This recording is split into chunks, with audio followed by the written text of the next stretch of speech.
दोस्तों, जब भी कहीं अकेली लड़की पाकर, अकेली महिला पाकर उन पर लैंगिक अत्याचार किया जाता है, उनका बलात्कार किया जाता है, तो अक्सर ऐसे सवाल खड़े किए जाते हैं कि महिला आखिरकार कहाँ सुरक्षित है।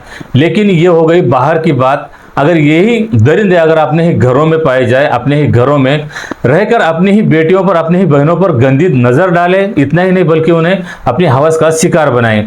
जी हाँ दोस्तों, आज की जो घटना है कुछ इसी प्रकार की है। एक नेत्रहीन लड़की होती है, उस नेत्रहीन लड़की पर उसके ही खुद के पिता की गंदी नजर पड़ती है, और जब पिता उस लड़की के साथ इस तरह से गंदा काम करता है तो उस पिता को और उस लड़की को उसके ही दो भाई यानी कि उस पिता के दो बेटे देख लेते हैं, और देखकर इस लड़की को उस पिता के चंगुल से छुड़ाने के, उससे पिता से उसकी रक्षा करने के बजाय ये जो भाई होते हैं ये भी उस लड़की को डरा धमकाकर इस तरह से उसके साथ लैंगिक अत्याचार करने लगते हैं, उस लड़की के साथ इस तरह से अपनी हवस की प्यास बुझाने लगते हैं। इतना ही नहीं, ये लगातार 3 सालों तक एक पिता दो भाई इस नेत्रहीन लड़की के साथ इस तरह से दरिंदगी करते आ रहे थे, और ऐसे में उस लड़की को 2 बार गर्भपात भी कराना पड़ा, और उस लड़की का गर्भपात और दूसरा किसी ने नहीं, उसकी खुद की मां ने कराया था। जब ऐसी भी घटनाएं कुछ सामने आती हैं तो आखिरकार ये भी सवाल उठता है कि जब महिलाएं अपने खुद के घर में ही सुरक्षित नहीं, जब अपनी बेटियां अपने ही घरों में सुरक्षित नहीं हैं, तो फिर बाहर कहां सुरक्षित हो सकती है। क्या है पूरा मामला, यही आज हम इस वीडियो में विस्तार से जानने वाले हो, तो इस वीडियो को अंत तक जरूर देखें। नमस्कार दोस्तों, स्वागत है आप सभी का हमारे यूट्यूब चैनल पर। आशा करता हूं कि आप सभी अपने परिवार के साथ खुश होंगे, सुरक्षित होंगे, और साथ में यह रिक्वेस्ट भी करता हूं कि अगर ये वीडियो, ये जानकारी आप लोगों को पसंद आती है तो इस वीडियो को लाइक और चैनल को सब्सक्राइब करना ना भूलें। तो दोस्तों, यह घटना है झारखंड राज्य का एक जिला पड़ता है रांची, जो कि राजधानी है। इसी रांची का एक थाना पड़ता है बरियातू, और बरियातू थाने के क्षेत्र में एक गांव पड़ता है। उस गांव में एक परिवार रहा करता था। 2 पति पत्नी होते हैं, इनके 2 बेटे होते हैं और एक बेटी होती है। जो बेटी होती है ये जन्म से ही नेत्रहीन होती है, अंधी होती है। अब जैसे जैसे उस लड़की को समझने लगता है कि सब लोग देख सकते हैं लेकिन मैं ही एक नेत्रहीन हूँ, मैं ये पूरी खूबसूरत जो दुनिया है मैं देख नहीं सकती, ऐसी उस लड़की के मन में एक ही दुखी भावना होती है। लेकिन कहीं ना कहीं उस लड़की को ये भी लगता है कि उसके माता पिता है जो उसकी देखभाल करते हैं, उसके 2 भाई हैं जो उस लड़की का देखभाल करते हैं, उसके एक तरह से रक्षा करते हैं, और इसी बलबूते पर वो लड़की, इसी सहारे पर, इन्हीं अपने माता पिता और 2 भाइयों के सहारे छोटे से बड़ी हो रही थी। धीरे धीरे करके इसकी लड़की की उम्र 15 साल हो जाती है पिछले 3 साल पहले।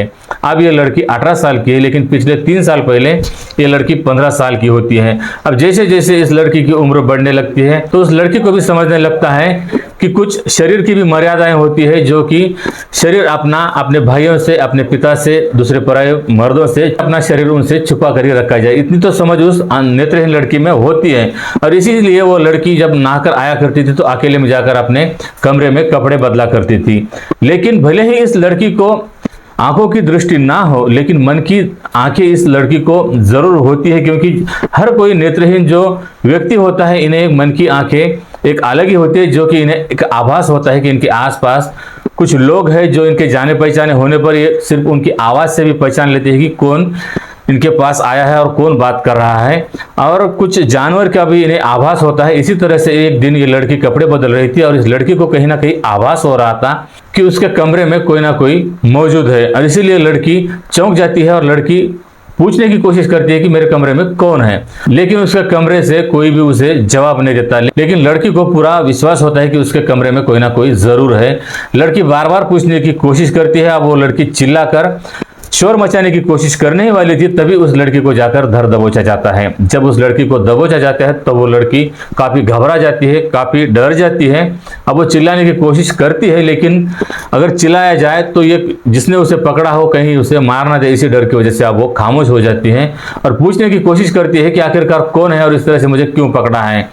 तब उसे एक आवाज आती है और उसे धमकाया जाता है कि अगर तुम चिल्लाने की कोशिश करोगी तो तुम्हें जान से मार दिया जाएगा, तुम्हारा गला घोंटकर तुम्हें यहीं पर मार डालूंगा।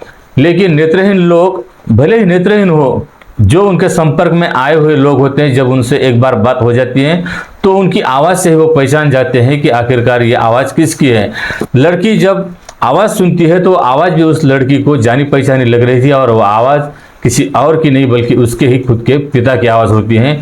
हमेशा जो उसके पिता उससे प्यार करते थे, उसका दुलार करते थे, लेकिन उनके जो स्पर्श में था वो अलग भाव था, लेकिन आज जो उन्होंने उस लड़की को धर दबोचा था, जिस तरह से उन्होंने पकड़ा था, आज जो उस लड़की को पकड़ने का तरीका था ये बिल्कुल अलग था। इस पकड़ने में, इस स्पर्श में एक अलग ही वासना की भावना उस लड़की को महसूस होती है। तो लड़की उस पिता को पूछती है कि पिताजी तुमने इस तरह से मुझे क्यों पकड़ा है, आखिर काम क्या है।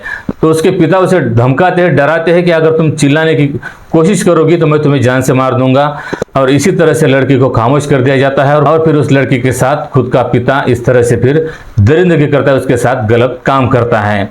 अब लड़की चिल्लाने की कोशिश करती है, लड़की को लगता है कि चिल्लाकर वो अपनों को ही बुलाने वाली थी, लेकिन जब अपने ही उस पर इस तरह से अत्याचार करेंगे तो आखिरकार वो लड़की अब किससे मदद मांगने वाली थी। लड़की अब सहम जाती है, डर जाती है, खामोश हो जाती है। एक तरह से उसे धमकाया भी गया था, अगर चिल्लाने की कोशिश करोगी तो उसका ही पिता उसे जान से मारने की धमकी दे रहा था, इसीलिए लड़की वो अब खामोश बैठ जाती है।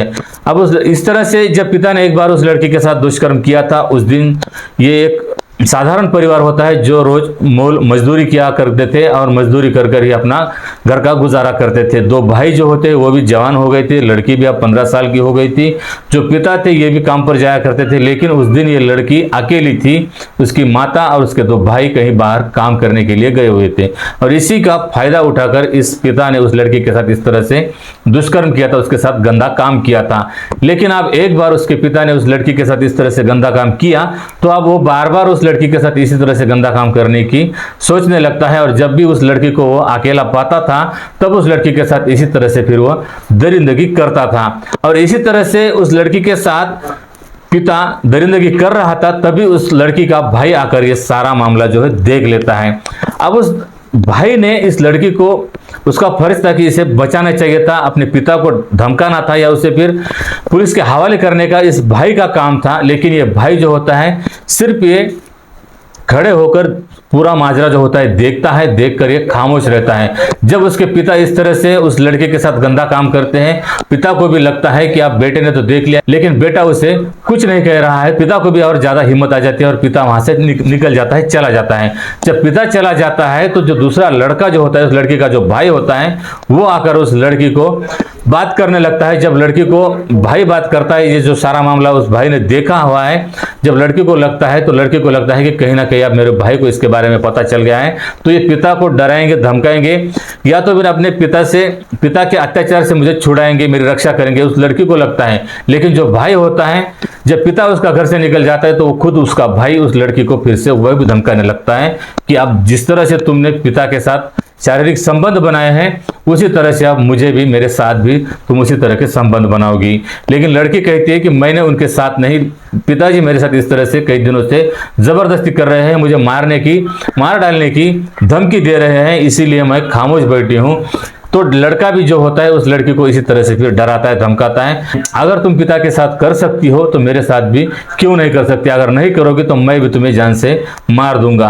अब लड़की मजबूर हो जाती है और इस तरह से फिर ये भी जो भाई होता है उस लड़की के साथ इस तरह से गंदा काम करता है। अभी भाई का और एक बेटे का इस तरह से गंदा काम घर में इस तरह से बारी बारी से चल रहा होता है, तो जो दूसरा बेटा होता है, इस लड़की का जो दूसरा भाई होता है, वो लड़के को भी एक दिन पता चल जाता है कि उसी का एक भाई, उसका ही पिता जो अपनी नेत्रहीन बहन है उसके साथ इस तरह से गंदा काम कर रहे हैं। तो वह भी लड़का इसी में फिर शामिल हो जाता है, वो भी फिर उस लड़की को डरा धमका कर उसके साथ इस तरह से दुष्कर्म करता है। अब खुद के ही भाई है, खुद का ही पिता है, लड़की अब किसके पास न्याय मांगने को जाए और किससे इसके मन का दुख कहा जाए, इस लड़की को कुछ सूझ नहीं रहा था। तो आखिरकार वो अपने माँ से कहती है तो माँ भी उस लड़की को सहारा देने की बजाय, अपने बेटों से, अपने पति से उस लड़की को छुड़ाने की बजाय, उन पर कुछ पुलिस में जाकर रिपोर्ट दर्ज कराने की बजाय, वही महिला अपनी बेटी को ही राय देती है, एक सलाह देती है, कहती है कि इस तरह से अगर तुम बाहर किसी को बताओगी तो जो बिरादरी है ये हमें बिरादरी से बाहर कर देंगे, हमारे घर कोई नहीं आएगा और हमें भी गांव से निकाला जाएगा। इसीलिए जो ये कर रहे हैं, इनका जो अत्याचार हो रहा है, ये तुम चुपचाप सहो, कुछ दिनों बाद तुम्हारी शादी कर दी जाएगी। इस तरह से माँ अपनी ही बेटी को चुप करा देती है और बजाय इसके पति को और बेटों को समझाने की बजाय या फिर उन्हें डांटने की बजाय बेटी को इसी तरह से चुप करा देती है। अब माँ को भी पता चल गया था, सभी परिवार को पता चल जाता है कि इस लड़की के साथ इस तरह से दो भाई और उसका पिता अत्याचार कर रहा है, उसके साथ दरिंदगी कर रहे हैं। इतना ही नहीं तो आगे चलकर फिर जब इस तरह से बारी बारी इस तरह से उस लड़की के साथ दरिंदगी की जा रही थी, तो ऐसे में लड़की फिर एक दिन गर्भवती हो जाती है। और जब गर्भवती हो जाती है तो जो माँ होती है उस लड़की को किसी डॉक्टर के पास लेकर जाती है और उससे पैसे देकर किसी तरह से उस लड़की का गर्भपात किया जाता है। अब एक बार गर्भपात कर दिया जाता है तो फिर से जो उसके भाई, जो उसका पिता हो, उस लड़की के साथ इसी तरह से फिर दरिंदगी करते आ रहे थे। उसके बाद भी फिर कुछ दिनों बाद ये लड़की फिर से गर्भवती हो जाती है। फिर से इस लड़की का इसी तरह से माँ, खुद की माँ गर्भपात करा कर लाती है, यानी कि इस लड़की का 2 बार गर्भपात भी कराया गया था।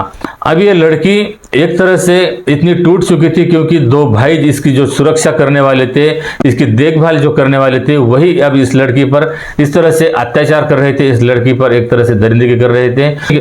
और माँ ने इनकी चंगुल से छुड़ाने की बजाय उल्टा इसी को डरा धमका कर कहो या फिर समझा बुझाकर इस लड़की को ही चुप कराया जा रहा था। लेकिन आखिरकार लड़की किसी तरह से हिम्मत करती है और जब घर पर कोई नहीं होता तो पड़ोस में एक अंकल के यहाँ चली जाती है। वहां जाकर ये लड़की अपने पूरे दिल का जो दुखड़ा होती है जाकर उन्हें सुनाने लगती है। जो पड़ोसी होता है वह भी सुनता है, उसकी पत्नी को भी बुलाता है कि देखो ये नेत्रहीन लड़की है और ये क्या कह रही है, इसकी जरा बातें सुनो।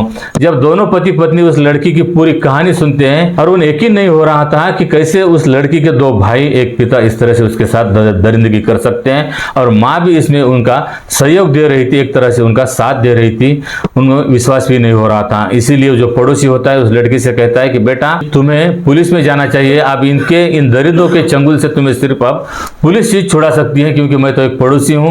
अगर इस तरह से मैं जाकर उन्हें रोकूंगा, टोकूंगा या कहूंगा तो ये मुझसे तो मानने वाले नहीं हैं, तुम्हें सीधे पुलिस में जाना चाहिए। तभी जो लड़की होती है जो पड़ोसी से मिन्नतें करती है, उनसे एक रिक्वेस्ट करती है कि मुझे पुलिस तक लेकर चलो। जो पड़ोसी होता है उस लड़की को थाने लेकर जाता है। थाने जाने के बाद जो थानेदार होते हैं उनसे ये लड़की की बात कराई जाती है और लड़की पूरी जो कहानी है, जो इंस्पेक्टर होते हैं, जो थाने के थानेदार होते हैं, उनको ये पूरी कहानी ये लड़की सुनाती है। जब थानेदार भी इस लड़की की बात सुनकर उन्हें भी इस घटना पर, इस मामले पर विश्वास नहीं होता, तो वो भी एक महिला पदाधिकारी को बुलाकर उनको ये सारी बात बताने को कहते हैं और उस लड़की का पूरी तरह से लिखित बयान लिया जाता है। और जो पुलिस होती है ये भी गंभीरता से लेते हैं और फौरन जाकर उस लड़की के घर पहुंच जाते हैं। घर जाने के बाद उस लड़की की माँ को, उसके भाई को, एक भाई को और एक पिता को इस तरह से पुलिस पकड़कर थाने लाती है। उनकी जब पूछताछ की जाती है तो जो लड़की ने ये कहानी बताई थी, ये पूरी कहानी जैसे को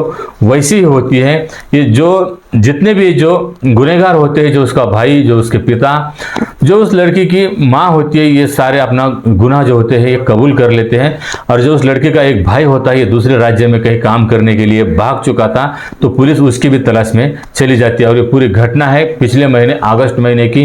तो दोस्तों इस पूरी घटना को आप लोगों को सुनाने का उद्देश्य किसी की भावनाओं को आहत पहुंचाना, किसी को बदनाम करना या किसी रिश्ते को कलंकित करना नहीं है, बल्कि आप लोगों को ऐसी घटनाओं से सचेत करना है, जागरूक करना है कि किस तरह से समाज में ऐसे घरों में, खुद के घरों में भी ऐसे दरिंदे छुपे बैठे हुए होते हैं जो अपनी ही बहन बेटियों पर इस तरह से गंदी नजर रखते हैं। इतना ही नहीं तो बल्कि उन्हें अपनी हवस का शिकार भी बनाते हैं। तो दोस्तों इस पूरी घटना के बारे में आपकी क्या राय है ये कमेंट में जरूर बताएं। अगर ये वीडियो, ये जानकारी आप लोगों को पसंद आई हो तो इस वीडियो को लाइक और चैनल को सब्सक्राइब करना ना भूलें। तो मिलते हैं एक ऐसी ही अगली वीडियो में, तब तक अपना ख्याल रखना। जय हिंद, जय भारत।